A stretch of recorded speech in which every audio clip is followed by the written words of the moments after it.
ബജറ്റൊക്കെ കൊള്ളാം, വിഹിതം അനുവദിച്ചതുമായി ബന്ധപ്പെട്ട് നിതീഷ് കുമാർ കൃത്യമായി പ്രതികരിക്കുന്നു.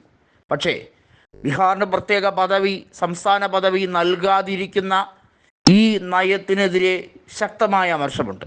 അത് മനസ്സിൽ കടിച്ചൊതുക്കിക്കൊണ്ട് തന്നെ മുന്നോട്ട് പോകാൻ കൃത്യമായും നിതീഷ് കുമാർ തയ്യാറെടുക്കുമ്പോൾ ഒരു കാര്യം അദ്ദേഹത്തിന് കണിശമായിട്ടുണ്ട്. അത് മറ്റൊന്നുമല്ല, LJPയെ തകർക്കുക എന്നുള്ളത്.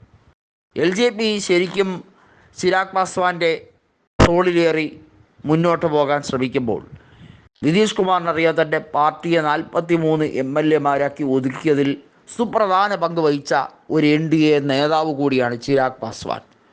ലാലു പ്രസാദ് യാദവിലേക്ക് കൂടുതൽ അടുക്കുന്ന രാഷ്ട്രീയ സമീപനം ചിരാഗ് പാസ്വാൻ അടുത്തിടെയായി അവലംബിച്ചു തുടങ്ങിയിരിക്കുന്നു.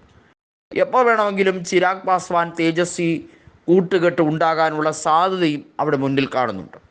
തേജസ്വി കൃത്യമായി തന്നെ പറയുന്നു, ചിരാഗ് പാസ്വാൻ രാംവിലാസ് പാസ്വാൻ എന്ന ശക്തനായ ഒരു ദളിത് നേതാവിൻ്റെ മകൻ കൂടിയാണ്. അദ്ദേഹത്തിന് തീർച്ചയായും ഇന്ത്യൻ രാഷ്ട്രീയത്തിൽ വലിയൊരു സ്ഥാനം തന്നെയുണ്ട്, കാതലായ സ്ഥാനം തന്നെയുണ്ട്. ഇത്തരത്തിൽ ഇന്ത്യ മുന്നണിയിലേക്ക് അടുപ്പിക്കാൻ തേജസ്വി യാദവ് ചിരാഗ് പാസ്വാനെ ശ്രമിക്കുമ്പോൾ പശുപതി പാലസിലേക്ക് വീണ്ടും നരേന്ദ്രമോദി പോവുകയാണ്. പക്ഷേ പാലസിനിപ്പോൾ രാഷ്ട്രീയപരമായി ഒന്നും തന്നെയില്ല.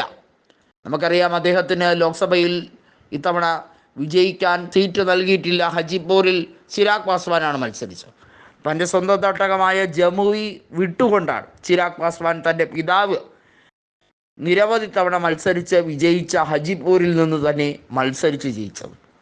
നിലവിൽ ചിരാഗ് പാസ്വാൻ കേന്ദ്ര മന്ത്രിയാണ്, ക്യാബിനറ്റ് റാങ്ക് അദ്ദേഹത്തിനുണ്ട്. എല്ലാം ശരി തന്നെയാണെങ്കിലും ചിരാഗ് പാസ്വാൻ്റെ പാർട്ടിയെ ശിഥിലീകരിക്കാൻ ഒന്നുകിൽ നിങ്ങൾ എൻ ബ്ലോക്കായി BJPയിലേക്ക്, അല്ലെങ്കിൽ നിങ്ങളുടെ പാർട്ടിയെ തൂത്തെറിയും എന്ന രീതിയിലേക്ക് BJP അവരുടെ റൂട്ട് വളരെ വ്യക്തമാക്കി കഴിഞ്ഞിരിക്കുന്നു. അവരുടെ പൊളിറ്റിക്കൽ സ്റ്റാൻഡ് വളരെ അധികം വ്യക്തമാക്കി കഴിഞ്ഞിരിക്കുന്നു എന്നുള്ളതാണ് വാസ്തവം.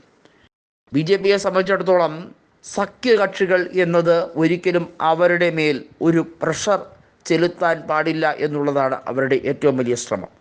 അങ്ങനെ ശ്രമിക്കുന്ന പാർട്ടികളെ പിളർക്കാനും അവരെ തമ്മിലടിപ്പിക്കാനും ഒക്കെ നീക്കം നടത്തും. ചിരാഗ് പാസ്വാനെതിരെ പശുപതി പാലസിനെ ഉയർത്തിക്കാട്ടാൻ വീണ്ടും BJP ശ്രമിക്കുന്നു എന്നുള്ളത് ചിരാഗ് പാസ്വാന് വ്യക്തമായി അറിയാം.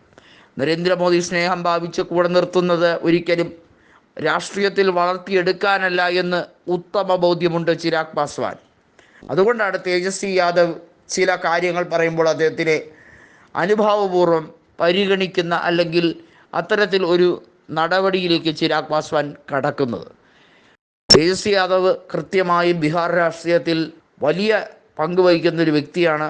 അദ്ദേഹത്തിൻ്റെ രാഷ്ട്രീയ ബോധത്തോട് ചിരാഗ് പാസ്വാന് ബഹുമാനമുണ്ട് എന്ന് വ്യക്തമാക്കുന്ന സാഹചര്യം ഉടലെടുത്തിരിക്കുന്നു. BJP ഇത് സൂക്ഷ്മതയോടെയാണ് നിരീക്ഷിക്കുന്നത്.